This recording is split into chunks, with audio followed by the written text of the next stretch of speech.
Remember Lot and his family living in the luxurious city of Sodom? Well, things are about to get pretty ugly in paradise.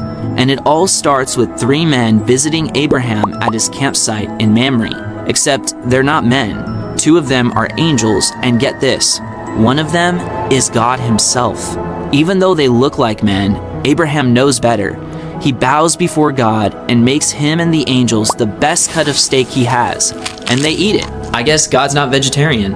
After they eat, God promises Abraham again that Sarah will have a son. Then the 2 angelic men dismiss themselves from the feast and begin to walk towards Sodom. Abraham's probably thinking, cool, my nephew Lot will get a chance to meet real angels. But God has some bad news to share with Abraham. The citizens of Sodom have hurt so many people.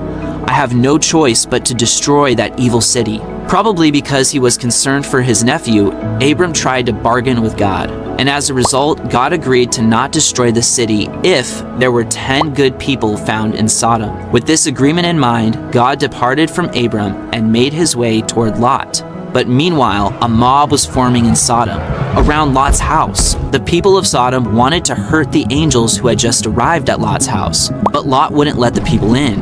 Instead, he does something so horrible, Lot offers his daughters to be hurt by the evil men of Sodom instead. This really shows just how depraved mankind can become. But God's angels didn't let it happen. They struck the angry mob with blindness, and by God's grace, pulled Lot and his family out of the city because God had just arrived and he wasn't happy with Sodom or her neighboring city Gomorrah. Lot and his family were allowed to flee to Zoar and were told to never look back.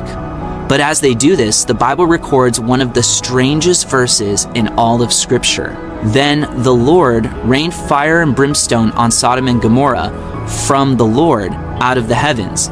This word, the Lord, in the original Hebrew is actually the name for God, Yahweh. So then how is it possible that Yahweh rains down fire from Yahweh?